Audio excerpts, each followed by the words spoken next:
Aspek budaya terlihat. Aspek budaya terlihat ini biasanya dapat dilihat menggunakan panca indera manusia. Aspek budaya terlihat ini juga biasa disebut dengan budaya eksternal, yang dapat dilihat oleh seseorang orang lain dengan menggunakan panca inderanya dan mudah dipahami serta mudah dimengerti dan dipelajari. Contohnya seperti cara berpakaian, kemudian cara berbahasa, serta cara penulisan. Untuk bahasa, setiap daerah pasti memiliki bahasanya masing-masing. Seperti suku Osing yang ada di Banyuwangi. Mereka cenderung menggunakan bahasa Osing dalam kehidupan sehari-hari, yang merupakan keturunan dari bahasa Bali. Kemudian untuk bahasa Jawa dan bahasa Madura juga digunakan dalam kehidupan sehari-hari di masing-masing daerah. Dengan begitu, orang lain dapat menilai asal dari orang yang berbicara itu berasal dari mana, serta dapat dipelajari dengan seiringnya berjalannya waktu, karena itu mudah dipelajari. Kemudian untuk cara penulisan, setiap negara pasti memiliki cara penulisan dalam ejaannya masing-masing. Untuk negara Korea, Jepang, Thailand pasti memiliki ejaan huruf masing-masing yang berbeda di setiap negaranya. Perlu waktu untuk kita pelajari, tapi mudah untuk dipelajari. Untuk bahasa Indonesia sendiri memiliki cara penulisan hanacaraka yang biasanya ada digunakan untuk penulisan Jawa kuno.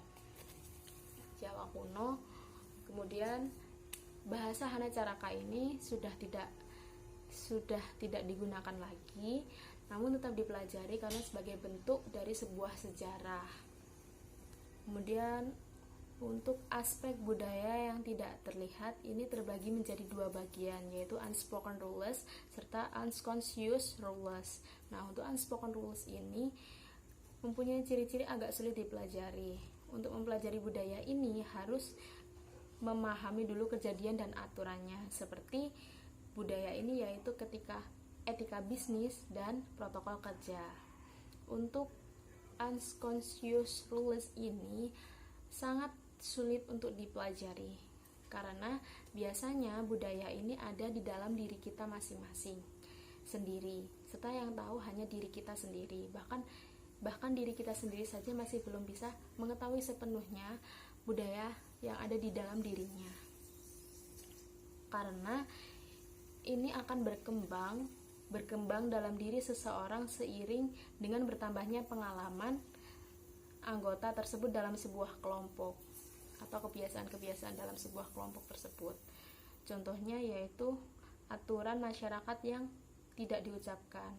Aturan yang tidak diucapkan terucap dikomunikasikan secara nonverbal, seperti cara kita menunjukkan emosi dalam sebuah rapat atau di dalam sebuah organisasi. Kita tidak bisa mengetahui dan tidak bisa mudah dipelajari emosi dari setiap anggota dalam menghadapi sebuah masalah.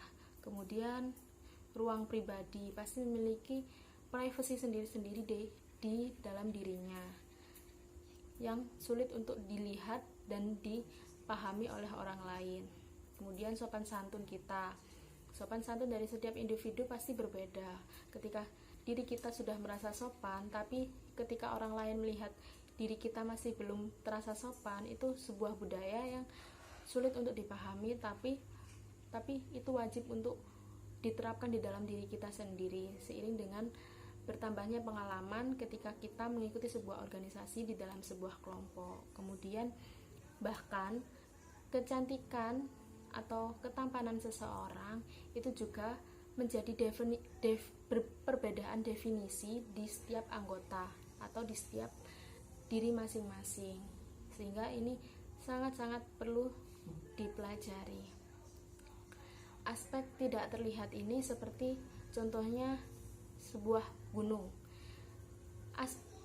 Puncaknya itu merupakan sebuah aspek yang terlihat, mudah dipahami dan mudah dilihat oleh orang lain. Sedangkan di bawah gunung kita tidak ada yang mengetahui bahwasanya di bawah gunung itu masih terdapat samudra yang luas. Nah, perlu waktu untuk mempelajari hal tersebut, sehingga tidak semudah kita melihat aspek budaya yang terlihat.